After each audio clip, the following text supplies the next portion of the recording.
கிருபையும் அன்புள்ள பரமபிதாவே, மீண்டுமாய் சுகம் பலன் ஜீவன் ஆரோக்கியம் கொடுத்து சுவாமி, இந்த அதிகாலை வேளையிலே இந்த மன்னாவை பெற்றுக்கொள்ற ஸ்லாக்கியத்தை எங்களுக்கு கொடுத்து உமது சமூகத்திலே வர தயவு பாராட்டிய உம்முடைய கிருபைக்கு கொடான கோடி சோதர சுவாமி. நீர் நல்லவர், மேலானவர், உயர்வானவர், சகலத்தை ஆளுகை பண்ணுகிறவர். நீர் ஒருவரே தேவன் சுவாமி. எங்க எல்லாருடைய சுயத்தையும் நாங்க பலிபீடத்துல வைத்த ஆண்டவரே, பயத்தோடும் பக்தியோடும் நடுக்கத்தோடும் கீழ்ப்படிதலோடும் இந்த நேரத்தை உங்க கரங்கள்ல கொடுக்கிறோம் சுவாமி. எங்க இருதயங்களை உங்க நோக்கி உயர்த்துகிறோம் சுவாமி. எங்க கண்களை உங்க மேல வைக்கிறோம் சுவாமி. நீர் பேசுற வார்த்தைகளை கேட்கவும், எங்க இருதயங்களை அவைகள் கிரியை செய்து எங்களுக்கு கனியுள்ள வாழ்க்கையை பெற்றுக்கொள்ள ஆசீர்வாதமா மாற்றவும் ஒப்பு கொடுக்கிறோம் சுவாமி. நீங்க ஆளுகை பண்ணுங்க. பாஸ்டர் மறைச்சு நீங்க பேசுங்க. இதுல பங்கு பெற ஒவ்வொருவருக்கும் இதன் மூலமா பல மடங்கு நூறத்தனையான ஆசீர்வாதங்களை கொடுங்க. வல்லமையுள்ள வார்த்தை ஆண்டவரே எங்களுக்கு கிரியை செய்ய ஒப்பு கொடுத்து இந்த நேரத்தை உமது கரங்கள்ல உங்க ஆளுகைக்கு கொடுக்குறோம். இயேசுவின் மூலம் ஜெபங்கள் நல்ல பிதாவே, ஆமென். தேங்க்யூ. இந்த வேளையில இந்த பைபிள் ஸ்டடிக்கு வந்த ஒவ்வொருவரையும் இயேசுவின் நாமத்தில் வாழ்த்து வரவேற்கும். Over to pastor Robert. Thank you brother Kumar. கர்த்தருடைய பரிசுத்த நாமத்திற்கு மகிமை உண்டாகட்டும். மீண்டும் உங்களை இந்த பைபிள் ஸ்டடியிலே மன்னா நிகழ்ச்சியிலே சந்திப்பதிலே மிகுந்த சந்தோஷம். 96வது சங்கீதத்தை நம்ம நேற்றைக்கு இன்றைக்கும் தியானிக்கிறோம். இது ஒரு மிஷனரி அறைகூவல் வேர்ட் டு த வேர்ல்ட். இந்த உலகத்திற்கு தேவனுடைய வார்த்தை எடுத்து செல்லப்பட வேண்டும் அப்படிங்கிறதுக்கு ரொம்ப ஒரு இம்பார்ட்டன்ஸ் கொடுத்து டேவிட் பேசுகிறத நாம் இங்கே பார்க்குறோம். நல்ல பியூட்டிஃபுல் சாங். இது இது டேவிட் தான் எழுதினாரு அப்படிங்கிறத 1 நாளாகமம் 16வது அதிகாரத்தில் சில வசனங்களை கம்பேரிசனாக போட்டு நான் உங்களுக்கு காண்பித்தேன். ஸோ டேவிட் தான் இஸ் த ஆத்தர். ஆசரிப்பு கூடாரத்தை உடன்படிக்கை பெட்டியை எருசலேமுக்குள்ளே கொண்டு வரும்போது அவர் நடனமாடி பாடின பாட்டு இது அப்படிங்கிறத நம்ம பார்த்தோம். ஸோ நல்ல பியூட்டிஃபுல் சாம். இந்த சங்கீதத்தில் அநேக காரியங்களை நேற்றுக்கு நம்ம பார்த்துருக்குறோம். ஏன் தேவனை ஆராதிக்கணும் அப்படிங்கிற காரியங்களெல்லாம் நம்ம பார்த்தோம். இன்றைக்கு வசனம் 7லேருந்து 13 வரைக்கும் நம்ம பார்த்து முடிக்க போகிறோம். 7 to 9 வந்து தேவனை துதிக்க முழு உலகத்திற்கும் ஒரு அழைப்பு கொடுக்குறாரு டேவிட் தான். ஸோ தமிழில் சொல்லுவாங்க, யாம் பெற்ற இன்பம் பெருகை வையகம் அப்படின்னு சொல்லி. ஸோ இந்த தேவனை நான் என்னுடைய இரட்சகராக, ஆண்டவராக, என்னுடைய வழிகாட்டியாக, ஆலோசகராக, என்னுடைய பாதுகாவலராக, நான் எனக்கு கடவுளாக இவரை ஏற்றுக்கொண்டதுனாலே நான் எவ்வளோ ஆசீர்வதிக்கப்பட்டிருக்கிறேன், உயர்த்தப்பட்டிருக்கிறேன், மேன்மைப்படுத்தப்பட்டிருக்கிறேன். ஸோ இதை மற்றவங்களும் புரிந்து கொள்ள வேண்டும், அவங்களும் அனுபவிக்க வேண்டும் அப்படிங்கிற ஒரு நல்லெண்ணத்தோடு கூட செய்கிறாரு. இது நமக்கு முன்பதாக நல்ல ஒரு எக்ஸாம்பிளாக இது இருக்கிறது. ஏன்னா இன்றைக்கி நீங்களும் நானும் ஆண்டவரை அறிந்து உள்ளதுனாலே எத்தனையோ ஆசீர்வாதங்களை, நன்மைகளை பெற்றிருக்கிறோம், கணக்கே போட முடியாது. ஸோ இதை நம்ம ஒய்கோஸ் அவங்களும் இதை பெற்றுக்கொள்ள வேண்டும் அப்படிங்கிற ஒரு எண்ணம் நமக்கு இருக்கிறது, அவசியமாக இருக்கிறது. 7லேருந்து 9 வரைக்கும் வாசிக்கிறேன். ஜனங்களின் வம்சங்களே, கர்த்தருக்கு மகிமையையும் வல்லமையையும் செலுத்துங்கள். கர்த்தருக்கே அதை செலுத்துங்கள். கர்த்தருக்கு அவருடைய நாமத்திற்குரிய மகிமையை செலுத்தி காணிக்கைகளை கொண்டு வந்து அவருடைய பிரகாரங்களில் பிரவேசியுங்கள். பரிசுத்த அலங்காரத்துடனே கர்த்தரை தொழுது கொள்ளுங்கள். பூலோகத்தாரே, நீங்கள் யாவரும் அவருக்கு முன்பாக நடுங்குங்கள் அப்படின்னு சொல்லி டேவிட் எழுதுகிறத நாம் இங்கே வாசிக்கிறோம். ஸோ வசனம் 7 வந்து ஜனங்களின் வம்சங்களே, கர்த்தருக்கு மகிமையையும் வல்லமையையும் செலுத்துங்கள். கர்த்தருக்கே அதை செலுத்துங்கள். இந்த ஜனங்களின் வம்சங்களே அப்படின்னு சொல்லும்போது ஆபிரகாமுக்கு வந்து தேவன் ஆதியாகமம் 12 அதிகாரம் 3வது வசனத்தில் கொடுத்த வாக்குத்தத்தத்தில் இந்த பூமியில் உள்ள வம்சங்கள் எல்லாம் உனக்குள் ஆசீர்வதிக்கப்பட்டிருக்கும் அப்படின்னு சொல்லி சொல்லுகிறதை பார்க்கிறோம். ஆங்கில வேதாகமத்திலே த ஃபேமிலிஸ் என்று எழுதப்பட்டிருக்கும். ஸோ ஜனங்களின் வம்சங்களே அப்படின்னா பூமியிலே குடியிருக்கிறவங்களே, குடும்பங்களே அப்படிங்கிறாரு. குடும்பங்கள் ரொம்ப இம்பார்ட்டன்ட். ஏன்னா காட், தேவனாகிய கர்த்தருடைய முதல் அவர் நிறுவின ஒரு எஸ்டாப்ளிஷ்மெண்ட்டு ஃபேமிலி தான் அப்படிங்கிறத நம்ம புரிந்து கொள்ளணும். இயேசு எஸ்டாப்ளிஷ் பண்ணது சர்ச். அதனால தான் பால் வந்து ஃபேமிலிஸையும் சர்ச்சையும் கம்பேர் பண்ணி எஃபிஷியன்ஸ் சாப்டர் 5ல் எழுதுகிறது. நாம் இங்கே வாசிக்கிறோம். ஸோ பூமியில் உள்ள குடும்பங்களே, குடிமக்களே, ஓகே, நீங்கள் எல்லாம் என்ன செய்யுங்க, கர்த்தருக்கு மகிமையும் வல்லமையும் செலுத்துங்கள் அப்படின்னு சொல்லி எழுதியிருக்கிறதை இங்கே வாசிக்கிறோம். யாருடைய மைக்காவது மியூட் பண்ணாமல் இருக்குதா? ஃபர்ஸ்ட் பிரதர் ஏர்னஸ்டும் ஒரு மெசேஜ் போட்டிருந்தாங்க. ப்ளீஸ் உங்கள் மைக்கை மியூட் பண்ணிக்கோங்க, whether it is phone or laptop, ஏன்னா இது ரெக்கார்ட் ஆகி யூடியூப்பில் போகிறது அப்படிங்கிறத தெரிவிக்க விரும்புகிறோம். சரி, அப்போ கர்த்தருக்கு மகிமையும் வல்லமையும் செலுத்துங்கள் அப்படின்னு அவர் சொல்லுகிறதை நாம் இங்கே வாசிக்கிறோம். அதாவது நம்ம தப்பாக நினச்சிக்கிட கூடாது. ஏதோ கர்த்தருக்கு மகிமையும் கிடையாது போல் இருக்கு, வல்லமையும் கிடையாது போல் இருக்குது, நாம் போய் இதை செலுத்தினா தான் அவர் மகிமையாய் வல்லமையாய் இருக்க முடியும் அப்படிங்கிற மாதிரி நம்ம நினைச்சக்கூடாது. We should not come to a wrong conclusion. அதாவது அவர் எத்தனை மகிமையும் எவ்வளவு வல்லமையும் எவ்வளவு கனமும் உள்ளவரே என்பதை அறிந்து நாம் என்ன செய்ய வேண்டும், அதை தொழுது கொள்ள வேண்டும். அவர் எவ்வளவுதான் மகிமை உள்ளவராக இருந்தாலும் மேன்மேலும் மகிமையை செலுத்த நம்ம கடமைப்பட்டவர்களாக காணப்படுகிறோம். அவர் ஆராதனைக்கு உரியவர், அவர் ஒருவர் தான் அப்படிங்கிறத நம்ம என்ன செய்யணும், அறிந்து கொண்டு அந்த மகிமையை அவருக்கு அதை செலுத்துவது ரொம்ப அவசியமாய் காணப்படுகிறது. எபிரேய மொழியிலே ஆராதனை அப்படிங்கிறது தாழ விழுந்து பணிந்து கொள்வது, டு ப்ரோஸ்ட்ரேட் பிஃபோர் காட். நான் ஒரு பிக்சர் ஒன்று போட்டிருக்கிறேன். இது யோவான் வெளிப்படுத்த விசேஷத்தில் பார்க்கிற ஒரு தரிசனம். தேவன் கண்ணாடி கடலின் நடுவிலே சிங்காசனத்தில் வீற்றிருக்கிறார். அவரை சுற்றிலும் 4 ஜீவன்கள் இருக்கிறாங்க. கேருபீன்கள், சேராபீன்கள், தேவதூதர்கள் எல்லாம் பறந்து தேவனை பாடி மகிமைப்படுத்துகிறாங்க.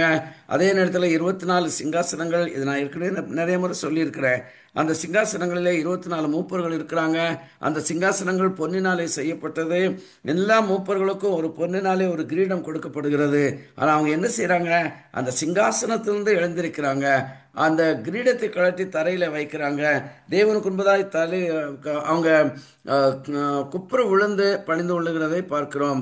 நம்மை உண்டாக்கின கர்த்தருக்கு முன்பதாக நாம் பணிந்து குனிந்து முழங்கால் படியிட கடவோம் அப்படிங்கிறத போன சங்கீதத்தில் சங்கீதம் 95ல் நம்ம வாசித்தோம். ஸோ அந்த மாதிரி பணிந்து குனிந்து முழங்கால் படியிட்டு தேவனை தொழுது கொள்ளுகிறாங்க. அதுதான் ஹீப்ரூ வேர்டில் ஆராதனை அப்படிங்கிறதுல வருகிறதை நம்ம பார்க்கிறோம். ஸோ இன்றைக்கு இப்படிப்பட்ட ஒரு மகிமையையும் கனத்தையும் வல்லமையையும் நம்ம ஆண்டவருக்கு நாம் செலுத்த நாம் அழைக்கப்படுகிறோம். கர்த்தருக்கே அதை செலுத்துங்கள் அப்படிங்கிறாரு. ஏன்னா இந்த உலகத்தில் மனுஷரை மேன்மைப்படுத்துகிறவங்க எவ்வளோ பேர் இருக்கிறாங்க. ஈவன் ஸ்பிரிச்சுவல் மீட்டிங்ஸில் கூட ஊழியக்காரங்களை உட்கார வச்சு பயங்கரமாய் வாழ்த்துவாங்க, பயங்கரமாய் புகழுவாங்க, ரைட். ஆனால் பைபிளில் போட்டிருக்குது, மனுஷருக்கு முன்பாக புகழப்படுகிறது தேவனுக்கு அருவருப்பானதுன்னு சொல்லி பைபிளில் போட்டிருக்கிறது. நாம் மரியாதை கொடுக்கணும், ஓகே, கனப்படுத்தணும் ஊழியக்காரங்களை. I'm not against that. ஆனால் அதே நேரத்தில் ஊழியக்காரங்களை தூக்கி தேவனுடைய ஸ்தானத்தில் வச்சு நம்ம அடிமைகளாக என்ன செய்யக்கூடாது, ஆகிவிடக்கூடாது. இப்படி செய்கிறதுனால தான் சில யங் பீப்புள் எல்லாம் அட்வான்டேஜ் எடுத்து அட்டகாசம் பண்ணுகிறத இன்றைக்கி நம்ம கண்கூடாக பார்த்துட்ருக்குறோம். Because people give them so much இம்பார்ட்டன்ஸா. அது ரொம்ப தவறான ஒரு விஷயம். வேறு யாருக்கும் நீங்கள் மகிமையை கொடுத்துடாதீங்க, யாருக்கும் உங்கள் ஆராதனையை நீங்கள் செலுத்திடாதீங்க, யாருக்கும் நீங்கள் அடிபணிஞ்சிடாதீங்க. தேவன் ஒருவர் தான் அவதற்கு உரியவர் என்று சொல்லி டேவிட் ரொம்ப கிளியராக இங்கே எழுதியிருக்கிறதை நாம் இங்கே வாசிக்கிறோம்.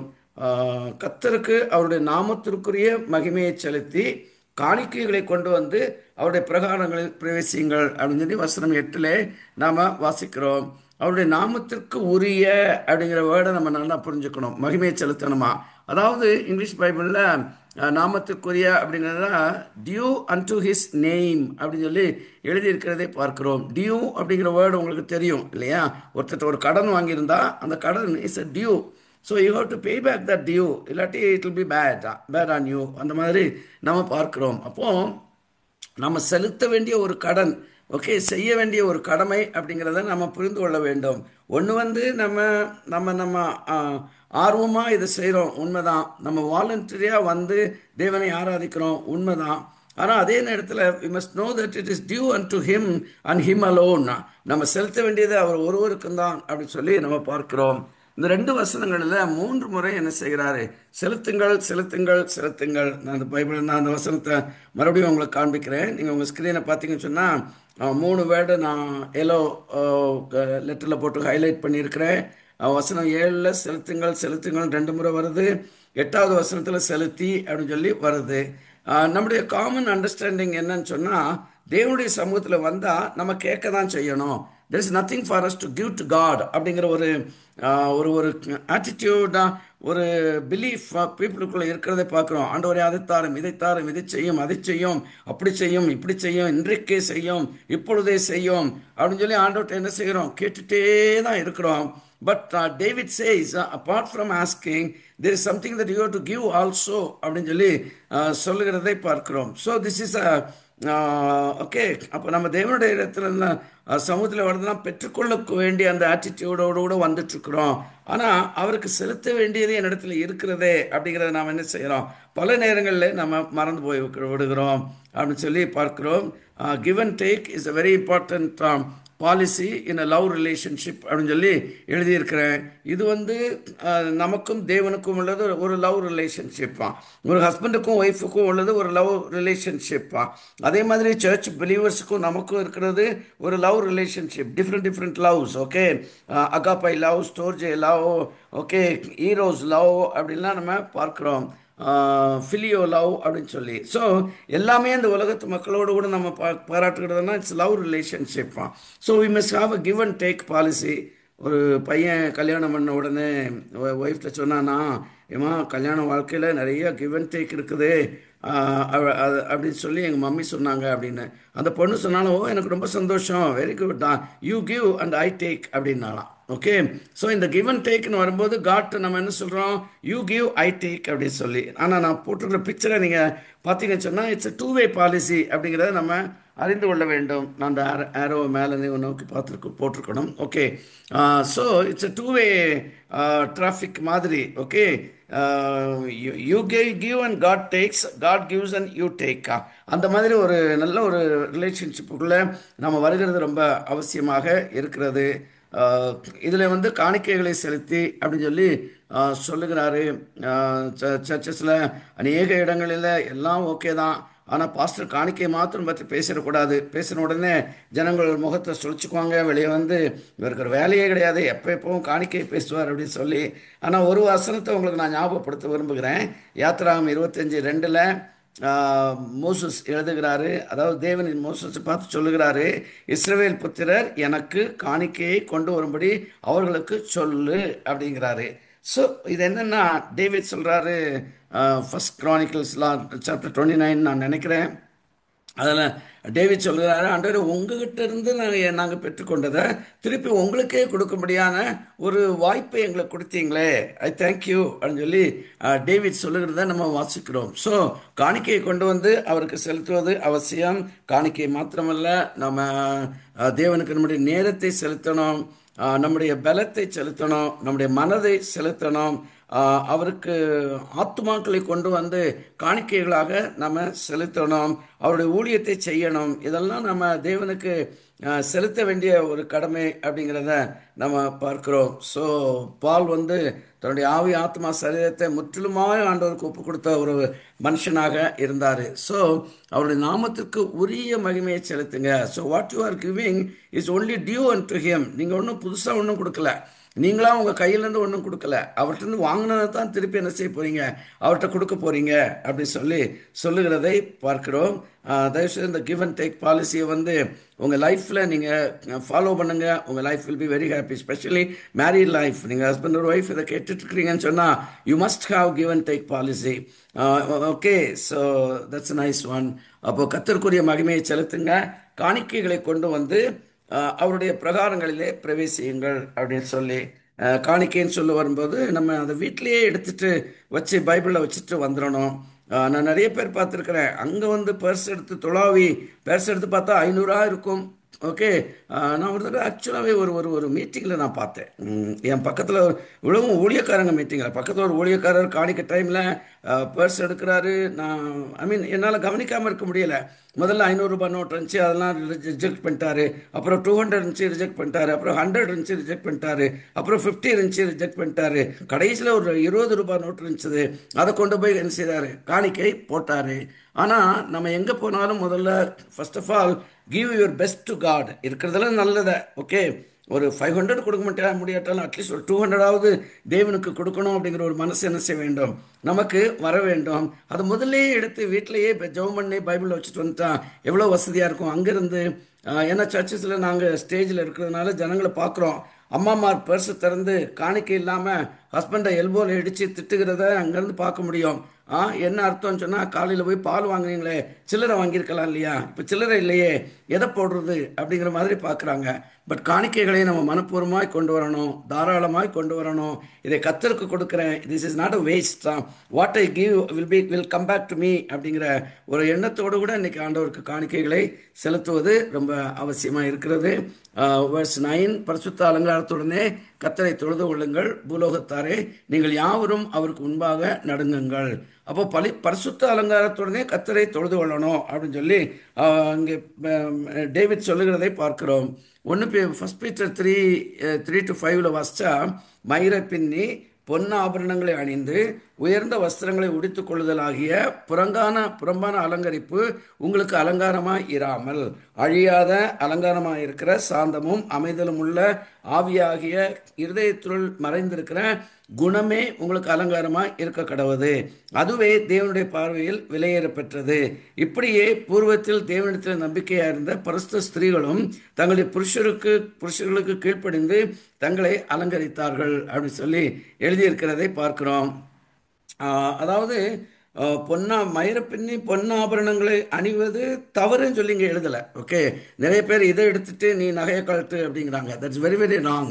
நகையை கழட்டுறது is not a biblical this thing at all, policy at all. It's not a doctrine. நன்றாய் புரிந்து கொள்ள வேண்டும்.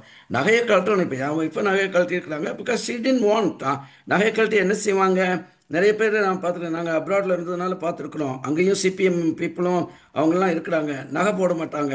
ஆனால் அங்கேருந்து வரும்போது கோல்டு வாங்கிட்டு வருவாங்க. ஏன்னா மிடில் ஈஸ்டில் வாங்குகிற கோல்டு வந்து it will be purer, of better quality, it be cheaper than India. அப்போ இந்தியாவிலேருந்து அதை விற்றா அவங்களுக்கு அதிக காசு கிடைக்கும். அது எப்படி நகையை வேண்டாம்னு சொல்லி கழட்டிட்டு அங்கேருந்து கோல்டு வாங்கிட்டு வந்து இங்கே விற்பாங்க? I don't அண்டர்ஸ்டாண்டா. ஸோ இந்த மாதிரி ஒரு ஒரு ஹிப்பாக்ரஸியெல்லாம் God doesn't like it at all. மயிரை பின்றது தப்பு கிடையாது, பொன்னாபரணங்களை அணிகிறது தப்பு கிடையாது, உயர்ந்த வஸ்திரங்களை உடுத்திக்கொள்வது தப்பு கிடையாது. ஏன்னா கர்த்தருடைய சமூகத்தில் வரும்போது நம்ம நல்லா வர்றது நல்லது, ஓகே. கிழிஞ்ச ஆடையோடு கூட அழுக்கான கசங்கின துணியை போட்டு வர்றதை விட நல்லா நீட்டாக ட்ரெஸ் பண்ணி வர்றது ஓகே. ஆனால் வாட் இஸ் மோர் இம்பார்ட்டன்ட்டுங்கிறது தான் இவர் எங்கே சொல்கிறாரு. அழியாத அலங்கரிப்பாக இருக்கிற சாந்தம், அமைதல், நற்குணம், கீழ்ப்படிதல் போன்ற உள்ளான அலங்காரம் நமக்கு தேவை அப்படின்னு சொல்லி அவர் சொல்லுகிறதை பார்க்கிறோம். So man looks at the face, but God looks at your heart அப்படின்னு சொல்லி சாமுவேல் டேவிட் விஷயத்தில் நம்ம இதை பார்க்கிறோம்.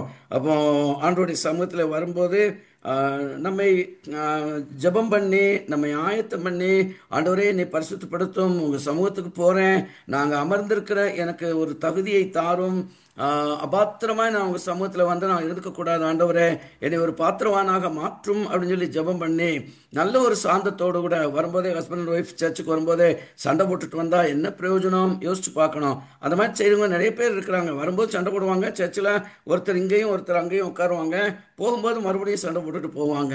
இந்த மாதிரிலாம் இருக்கிறது ஒரு தவறான ஒரு விஷயம்.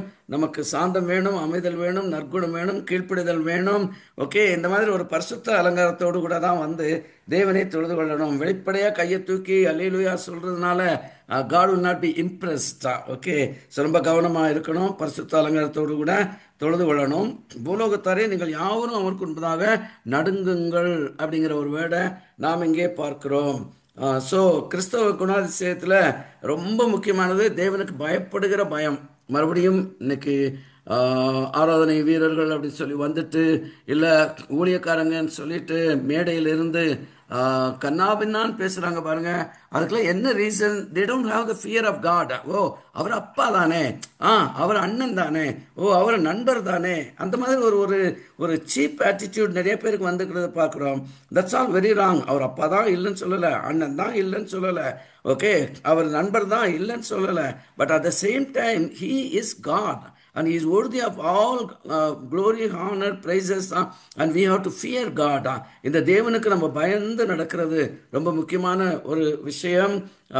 ஏசாயா 66:2 கர்த்தர் சொல்லுகிறாரு, சிறுமைப்பட்டு ஆவியில் நொறுங்குண்டு என் வசனத்திற்கு நடுங்குகிறவனையே நான் நோக்கி பார்ப்பேன் அப்படின்னு சொல்லி ஆண்டவர் சொல்லுகிறதை பார்க்கிறோம். ஸோ இன்றைக்கு அவருடைய வசனத்துக்கு கேட்டு நடுங்குறவங்களா இருக்கணும். இன்னைக்கு சர்ச்சுக்கு வந்தா பிரசங்கத்தை கவனிக்கிறோமா, அதை நோட்ஸ் எடுத்து அதை ஃபாலோ பண்ணுறோமா? Okay, most people don't do it. இப்போ வெளியே போய் கேட்டால் என்ன பிரசங்கங்கிறதே மறந்துடுவாங்க. ஸோ வசனத்தை கேட்டு நடுங்கணும். எஸ்ரா 5:12, எங்கள் பிதாக்கள் பரலோகத்தின் தேவனுக்கு கோபமூட்டினபடியால் அவர் இவர்களை பாபிலோன் ராஜாவாகிய நெபுகாத்நேச்சர் என்னும் கல்தேயின் கையில் ஒப்பு கொடுத்தார். Which means the people did not have fear of God. தேவனை கோபப்படுத்துறாங்க. எத்தனை தீர்க்கதரிசிகள் வந்து இவங்களை வான் பண்ணாங்க, ஒன் ஆஃப்டர் அதர் என்னது வந்து இவங்களை வான் பண்ணிட்டே இருக்கிறாங்க. But people just won't listen because they didn't have the fear of God. இது நடக்கும் அப்படிங்கிறத அவங்க நினைக்கவே இல்லைன்னு சொல்லி பார்க்கிறோம். மல்கியா 1:6 தேவன் கேட்கிறாரு, நான் பிதாவானால் என் கனம் எங்கே, நான் எஜமானானால் எனக்கு பயப்படும் பயம் எங்கே அப்படின்னு சொல்லி கேட்கிறாரு. சங்கீதம் 128:1 பார்க்கிறோம், கர்த்தருக்கு பயந்து அவர் வழிகளில் நடக்கிற மனிதன் எவனோ அவன் பாக்கியவான். அந்த அதிகாரம் முழுவதும் ஒரு குடும்பத்துக்குள்ள ஆசீர்வாதங்களை பார்க்கிறோம். கணவன், மனைவி, பிள்ளைகள், அவங்களுடைய எதிர்காலம், பிள்ளைகளின் பிள்ளைகள் எல்லாமே அதில் வருகிறதை பார்க்கிறோம். ஸோ தேவனுக்கு பயப்படுகிற ஒரு சுபாவம் நமக்கு இன்னைக்கு வேண்டும். ரெண்டு விதமான பயம் இருக்குது. ஒன்று வந்து தேவனுக்கு பயந்து அவரை விட்டு ஓடிடுறது, இன்னொன்று வந்து தேவனுக்கு பயந்து அவரிடத்திலே ஓடி வந்து அவருடைய கால்களிலே விழுவது. 2 பிக்சர்ஸ் போட்டிருக்கிறேன், 2 வசனம் போட்டிருக்கிறேன். ஆதியாகமம் 3:10, அதற்கு அவன், நான் தேவருடைய சத்தத்தை தோட்டத்தில் கேட்டு நான் நிர்வாணியாக இருப்பதனாலே பயந்து ஒழித்து கொண்டேன் அப்படின்னு ஆதாம் என்ன சொல்லுகிறாரு, தேவனை நோக்கி சொல்லுகிறதை பார்க்கிறோம். எப்பா நீ பயந்தியே, நீ இந்த ஆண்டவர்கிட்ட வந்து மன்னிப்பு கேட்டிருக்கலாம் இல்லையா? I'm sorry God, what I did was wrong. அந்த மரத்தின் கனியை புசிக்க வேண்டாம்னு சொன்னீங்க, நீங்கள் கொடுத்த மனைவி தான் கொடுத்தா, but still I should have eaten it. நான் அதை வாங்கி தூர போட்டு என் மனைவியை நான் கொஞ்சம் கடிந்து கொண்டு இருந்திருக்க வேண்டும், நான் அதை செய்ய தவறிட்டேன் அப்படின்னு சொல்லியிருக்கலாம் இல்லையா? Because they know God was a loving God. தேவன் வந்து பகலின் குளிர்ச்சியான நேரத்தில் இறங்கி அவர்களோடு உலாவினார் என்று வேதம் சொல்லுகிறது. அப்போ உலாவின தேவன் எவ்வளோ அன்பாக இருந்திருப்பாரு, எவ்வளோ நல்ல காரியங்களை பேசி இருப்பாரு. அப்போ இவங்க திரும்பி அதை ஒத்துக்கிட்டு இருக்கணும் இல்லையா? பட் பைபிள் கிளியராக சொல்லுகிறது, ஆதாம் கர்த்தருடைய சமூகத்தை விட்டு போய்விட்டான் என்று எழுதியிருக்கிறதை பார்க்கிறோம். அதே வசனம், அதே வார்த்தை காயினுக்கும் உபயோகிக்கப்பட்டிருக்கிறது. காயின் தேவனுடைய சமூகத்தை விட்டு அவன் போய்விட்டான், கீழ் தேசத்தை நோக்கி போய்விட்டான் என்று எழுதியிருக்கிறதை பார்க்கிறோம். அப்போ தேவனுக்கு பயந்து அவரை விட்டு ஓடிடுறது இஸ் நாட் ரைட். ஓகே, அவங்களும் தேவனுக்கு பயந்தாங்க, பட் ஓடுனாங்க. ஆனால் இந்த 12 வருஷம் பெரும்பாடு உள்ள ஸ்திரீ வந்து இயேசுவிடத்தில் வர்றா, வஸ்திரத்தின் ஓரத்தை தொடுறா, சுகமடைகிறா. ஆண்டவர் என்னை தொட்டது யார் அப்படின்னு சொல்லி கேட்ட உடனே மார்க் 5:33 சொல்லுகிறது, தன்னிடத்தில் சம்பவித்ததை அறிந்த அந்த ஸ்திரீயானவள் பயந்து நடுங்கி அவர் முன்பாக வந்து விழுந்து உண்மையெல்லாம் அவருக்கு சொன்னாள். இன்னைக்கு நாம பயப்படுறவங்களா இருந்தா ஆண்டவருடைய சமூகத்தில் வந்து நம்ம ஒரு பாவ அறிக்கை செய்கிறது ரொம்ப அவசியம். சாரி. ஸோ ரொம்ப அவசியமாய் காணப்படுகிறது. ஸோ இந்த 2 பயத்தில் எந்த பயம் நமக்கு இருக்கிறது அப்படிங்கிறத நம்ம பார்த்துக்கொள்ள வேண்டும். எப்படிப்பட்ட தவறு செய்திருந்தாலும் கர்த்தர் மன்னிக்க வல்லவராக இருக்கிறாரு. யோவான் 1:9 சொல்லுகிறது, நம்முடைய பாவங்களை அறிக்கையிட்டால் எல்லா பாவங்களையும் மன்னித்து எல்லா அக்கிரமங்களையும் நீக்கி நம்மை சுத்திகரிக்க அவர் உண்மையும் நீதியும் உள்ளவராய் இருக்கிறார் அப்படின்னு சொல்லி நம்ம பார்க்கிறோம். ஸோ இன்னைக்கு நம்ம தேவனுக்கு பயப்படுகிறவர்களா இருக்கணும். அவருடைய வசனத்தை கண்டு பயந்து நடுங்குகிறவர்களா இருக்கணும். அதாவது ஐயோ நான் இதை செய்யாட்டி என்ன ஆகும், தேவன் என் மேலே கோவிச்சுக்குவாரு, தேவன் என் மேலே கோவப்பட்டா என்ன ஆகும் அப்படிங்கிறத நம்ம நன்றாய் புரிந்து கொள்ள வேண்டும். ஸோ இந்த அதனால பயப்படாமல் இருக்கிறதுனால வருகிற தீங்கு அதிகமாக இருக்கிறது. 10வது வசனம், தேசத்தாரிடம் தேவனுடைய நியாய தீர்ப்பை அறிவியுங்கள் அப்படிங்கிறாரு டேவிட். அதாவது கர்த்தர் ராஜரிகம் பண்ணுகிறார், ஆகையால் பூச்சக்கரம் அசையாதபடி உறுதிப்பட்டிருக்கும். அவர் ஜனங்களை நிதானமாய் நியாயந்தீர்ப்பார் என்று ஜாதிகளுக்குள்ளே சொல்லுங்கள் அப்படின்னு சொல்லி. நம்ம செய்கிற பெரிய தவறு என்ன தெரியுமா? சுவிசேஷம் சொல்லும்போது எங்க நீங்கள் இயேசுவை ஏற்றுக்கொண்டா உங்கள் வியாதியெல்லாம் சுகமாகிரும். உண்மைதான். we didn't say no. உண்மைதான். நீங்கள் இயேசுவை ஏற்றுக்கொண்டா உங்கள் குடும்ப பிரச்சனை எல்லாம் போயிடும். உங்கள் ஹஸ்பண்டுக்கு பிஸ்னஸ் நல்லா நடக்கலையே, இயேசுகிட்ட வாங்க, இயேசு பிஸ்னஸை உயர்த்துவார்.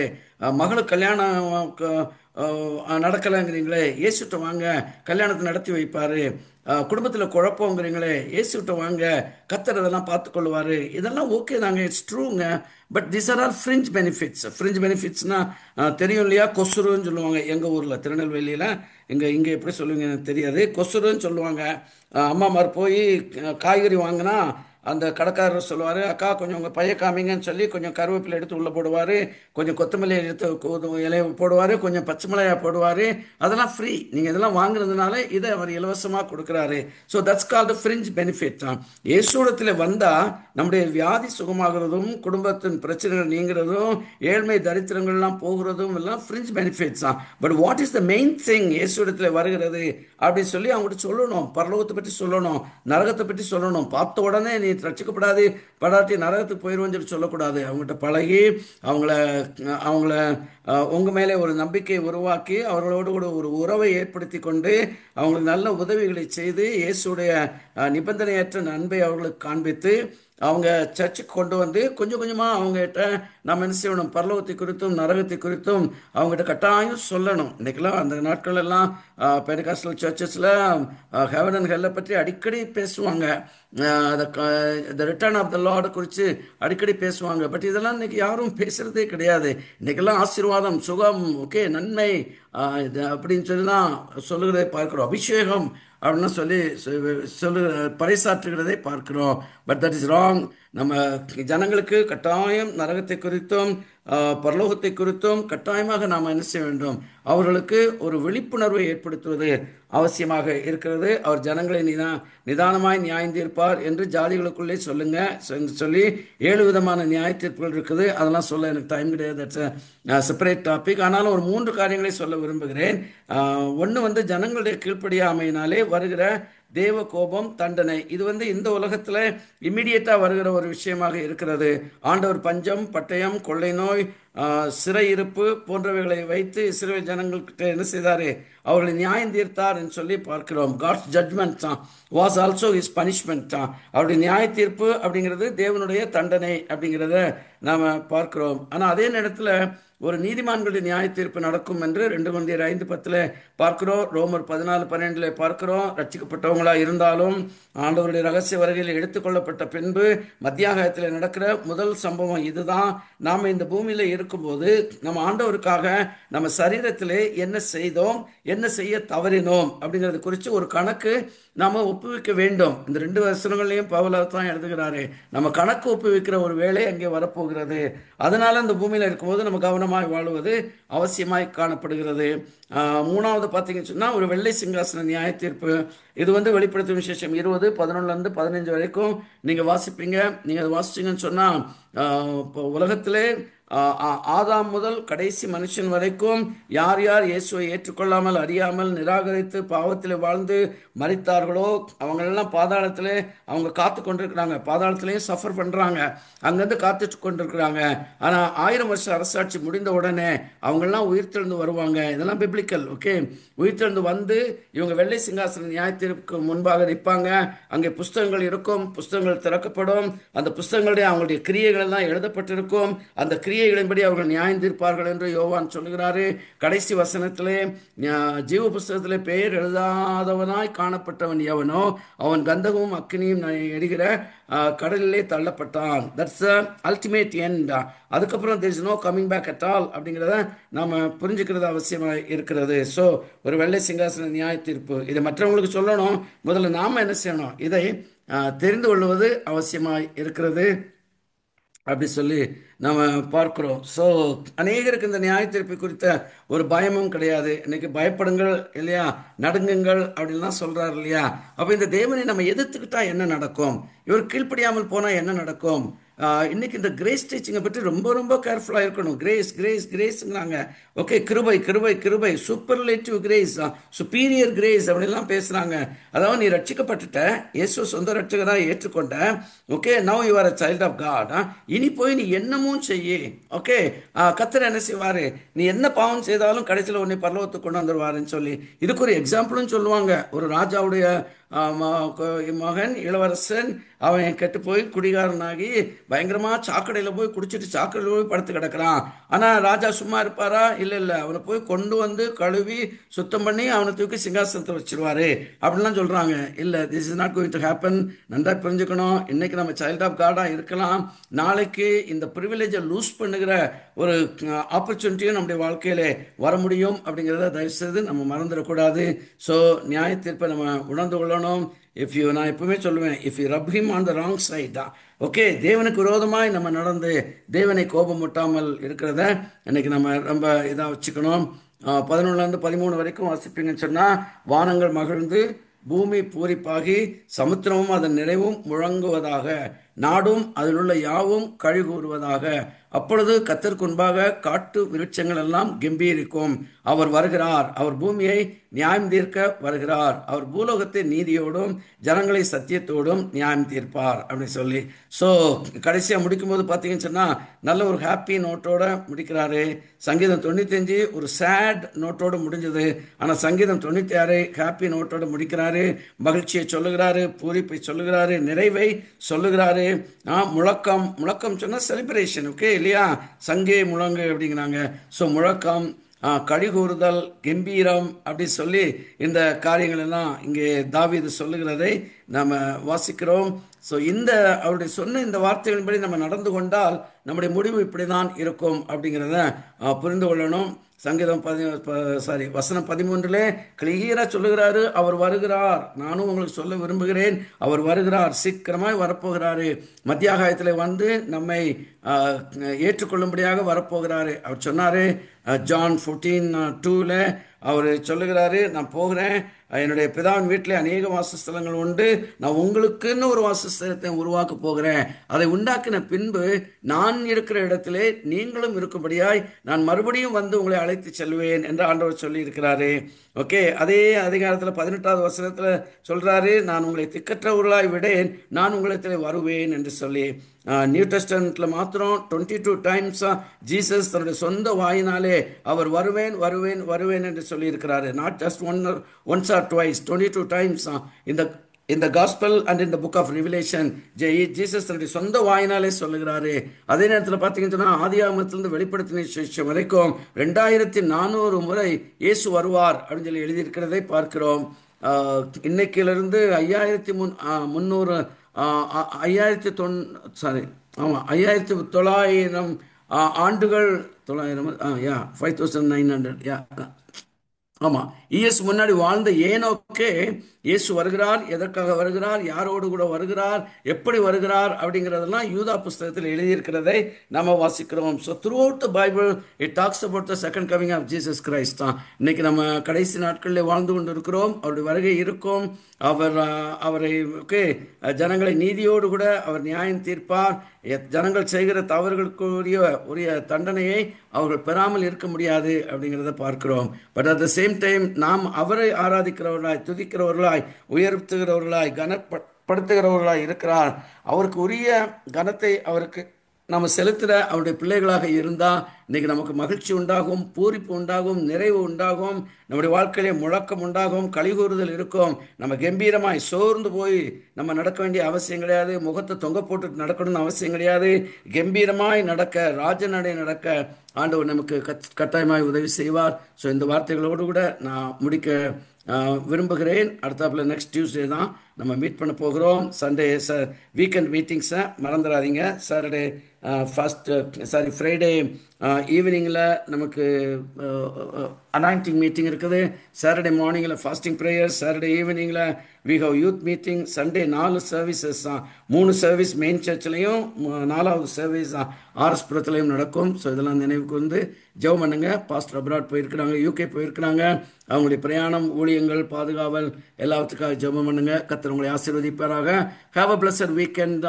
And over to you, Brother Kumar.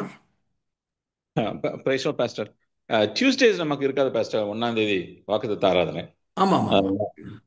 அதனால வெனஸ்டேயும் தேர்ஸ்டே மட்டும்தான் பாஸ்டர் பைபிள் ஸ்டடி இருக்கும். ஓ ஓகே ஓகே.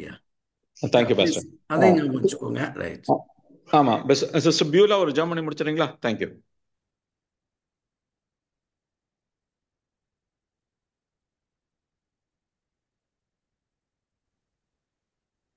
அன்புள்ள இயேசப்பா, இந்த காலை நேரத்தில் உம்முடைய கரங்களில் ஒப்பு கொடுக்கிறேன் இயேசப்பா. இந்த நாளில பணங்கள் 96 சங்கீதத்தை ஆண்டவரே இயேசப்பா, அதில் உள்ள மகத்துவங்களை கேட்கும்படி ஆண்டவர் நீர் எங்களுக்கு பாராட்டின கிருபைக்காய், தயவுக்காய், இரக்கத்திற்காய் நன்றி செலுத்துகிறேன் இயேசப்பா. ஆண்டவரே, கர்த்தருக்கு புது பாட்டை பாடுங்கள் ஆண்டவரே என்று வசனம் சொல்லுது இயேசப்பா. உம்முடைய சமூகத்துல நாங்க வரும்போது ஆண்டவரே அப்பா, பயந்து நடுங்கி ஆண்டவரே தேவ சமூகத்தை ஆண்டவரே எங்களை தாழ்த்தி கர்த்தாவே எங்களுடைய எல்லா ஆண்டவரே எங்களை எல்லாவற்றிலும் தாழ்த்தி உம்முடைய சமூகத்திலே நாங்கள் பணிந்து குனிந்து முழங்கால் படியிட்டு ஆண்டவரே உம்மை தொழுது கொள்ள நீர் எங்களுக்கு கிருபை தாரும் ஆண்டவரே. நீர் எங்களுடைய தெய்வம் ஆண்டவரே, நீர்களை சிருஷ்டித்தவர் எங்களுடைய ஆண்டவரே, எங்களுடைய தகப்பன் ஆண்டவரே. உம்மை விடுதலையோடு ஆராதிக்க வருகிறோம் என்கிற ஆண்டவரே எண்ணத்தோடு உம்மை தொழுது கொள்ள நீர் எங்களுக்கு உதவி செய்யுங்க இயேசப்பா. ஆண்டவரே இயேசப்பா, ஆண்டவரே உமக்கு எல்லா மகிமையும் நாங்கள் கனத்தையும் ஆண்டவரே நாங்கள் செலுத்தும்படி கிருபை தாரும் ஆண்டவரே இயேசப்பா. ஆண்டவரே நீர் மகிமை ஆண்டவரே உமக்கு எல்லா நேரத்திலும் நாங்கள் தவறாமல் செலுத்த நீர் எங்களுக்கு உதவி செய்யுங்க இயேசப்பா. உம்முடைய வல்லமை அறிந்து நீர் எங்களுக்கு வல்லமையோடு செய்கிறீர்கள் நாங்கள் நன்றி செலுத்த ஆண்டவரே நீர் எங்களுக்கு கிருபை தாருங்க ஆண்டவரே. எல்லாவற்றுக்கும் மேல உம்முடைய சமூகத்திலே எங்களையே ஜீவபலியாய் அர்ப்பணிக்க ஆண்டவரே நீர் எங்களுக்கு பாராட்டின எல்லா தயவை நினைத்து ஆண்டவரே உற்சாகத்தோடு உம்முடைய சமூகத்திலே காணிக்கைகளை கொண்டு வந்து செலுத்த நீர் எங்களுக்கு உதவி செய்யுங்க இயேசப்பா. ஆண்டவரே பரிசுத்த அலங்காரத்தோடு நாங்கள் உம்மை தொழுது கொள்ள கிருபை தாரும் ஆண்டவரே ஏசப்பா. உலகத்திற்கு ஒத்த வேஷங்களை தரிக்காதபடி ஆண்டவரே ஏசப்பா உம்முடைய சமூகத்திலே சாந்தம், அமைதல், கீழ்ப்படிதல், நல்ல குணாதிசயங்களோடு கர்த்தாவே கிறிஸ்துவின் திவ்ய சுவாபங்களை வெளிப்படுத்தும்படியாய் ஆண்டவரே கிறிஸ்துவை எல்லாவற்றிலும் நாங்கள் வெளிப்படுத்துகிறவர்களாய் தேவ சமூகத்திலே ஆண்டவரே ஏசப்பா ஆண்டவரே பரிசுத்தமாய் உம்மை ஆராதிக்க நீர் எங்களுக்கு கிருபை தாரும். ஆவியோடும் உண்மையோடும் ஆவியோடும் கருத்தோடும் ஆண்டவரே ஏசப்பா உம்மை புகழ்ந்து பாட நீர் எங்களுக்கு உதவி செய்யுங்க ஏசப்பா. ஆண்டவரே எல்லாவற்றுக்கும் மேலாக இந்த நாங்களுக்கு வாழுகிற அந்த கடைசி நாட்கள் ஆண்டவரே ஏசப்பா ஸ்தோத்திரம் ஏசப்பா. ஆண்டவரே இந்த கடைசி நாட்கள்ல ஆண்டவரே நீர் சொன்ன வசனங்கள் வார்த்தைகள் ஆண்டவரே இந்த கடைசி நாள்ல என்ன நடக்கும் என்ன சம்பவிக்கும் என்பதை ஆண்டு இந்த வேதத்துல எழுதி கொடுத்திருக்கிறீங்க ஏசப்பா. ஆண்டவரே மற்றும் ஜனங்களுக்கு இல்லாதது ஆண்டவரே நீ என்ன எல்லாவற்றையும் தெளிவா நீங்க எழுதி கொடுத்திருக்கிறீங்க ஆண்டவரே. எந்த சூழ்நிலையில் நிற்கிறோம், எந்த காலத்துல நிக்கிறோன்றது எல்லாத்தையும் நீங்க எழுதி கொடுத்திருக்கீங்க. இந்த வசனத்தை கொடுத்து இது விளக்கம் ஆண்டவரே இது ஒவ்வொரு நாளும் சொல்லி தரக்கூடிய வாய்ப்புகளையும் கொடுத்திருக்கீங்க. இவை எல்லாத்தையும் ஆண்டவரே தெரிஞ்சு கர்த்தாவே ஏசப்பா நாங்கள் வருகையில கைவிடப்பட்ட நிலைமையில நாங்க ஆண்டவரே நாங்கள் போயிடக்கூடாது ஏசப்பா. தேவன் வருகிறார் நீதியோடு நியாயத்தோடு ஆண்டவரே ஜனங்களை நியாயத்திற்கு வருகிறார் என்று ஏசப்பா சிறு வயது முதல் நாங்கள் கேள்விப்பட்டு வருகிறோம் ஆண்டவரே. அதற்கு ஆண்டவரே நாங்கள் நிர்விசாரமாய் இருந்து விடாதபடி ஆண்டவரே தேவ ராஜ்யத்தை கட்டும்படி எங்களுக்கு கிடைத்த பெரிதான ரட்சிப்பை மற்ற ஜனங்களுக்கு அறிவிக்கும்படி ஆண்டவரே ஏசப்பா உத்தரவாதத்தோடு நாங்கள் ஜீவிக்க கிருபை தாரும். ஒரே சத்தியத்தை கேட்க முடியாமல் ஆண்டவரே இன்னைக்கு சத்தியங்கள் ஆண்டவரே சத்தியத்தை ஆண்டவர் உண்மையாய் சொல்லக்கூடிய ஆண்டவரே நிலைகள் குறைந்து போயிருக்கிறத நாங்க பாக்குறோம் ஏசப்பா. ஆனா நீங்க எங்களுக்கு கிருபையாய் ஆண்டவரே ஏசப்பா ஏசப்பா இவ்வளவு தெளிவா சொல்லி கூடிய போதகர்களையும் ஆண்டவரே சிஸ்டர்களை கொடுத்திருக்கீங்க. அதற்காக நன்றி செலுத்துகிறோம் ஆண்டு. இந்த வார்த்தைகளை கேட்டு எங்களை நாங்கள் ஆயத்தப்படுத்தி கர்த்தாவே தேவ சமூகத்தில் நாங்கள் மாசற்றவர்களாய் குற்றமற்றவர்களாய் ஆண்டவரே உம்முடைய சமூகத்திலே நாங்கள் நிற்கும் அடியார்களுக்கு கிருபை செய்யும்படி வேண்டுகிறோம் ஆண்டவரே. போய்த்த போதகரையும் ஆண்டவரே ஆசீர்வதிங்க. தீவனை ஆயுசு நாட்கள் ஒவ்வொரு நாளும் கூட்டி கொடுங்க. இன்னும் வல்லமையாய் பயன்படுத்துங்க. வருகை கொடுத்து அநேக ஜனங்களுக்கு சொல்லி தேவ ராஜ்யத்தில் அநேகரை கொண்டு வந்து சேர்க்கும்படியான கிருபைகளை தாருங்க ஆண்டவரே. சபையாய் நாங்கள் விடுதலையோடு ஆராதிக்க ஆண்டவரே எங்களுக்கு உதவி செய்யுங்க ஏசப்பா. இந்த வாரம் முழுவதும் நடக்கிற ஒவ்வொரு கூடுகையும் ஆசீர்வதிங்க ஏசப்பா. நாங்கள் எல்லாரும் கலந்து கொண்டு முடியாமத்தை தொழுது கொண்டு உமக்கு சாட்சியா நம்முடைய ராஜ்யத்தை நாங்கள் பயன்பட நீர் எங்களுக்கு உதவி செய்யும் ஆண்டவர். எங்களை போதகருடைய பிரயாணங்களை ஆசீர்வதியும் ஆண்டவரே ஏசப்பா. எல்லா ஊழியர்களும் ஆசீர்வதியும் ஆண்டவரே. எல்லா துதியும் கனமும் மகிமையும் ஒருவருக்கே நாங்கள் செலுத்துகிறோம். இயேசுவின் மூலம் வேண்டிக் கொள்கிறோம் எங்களை. ஆமென்.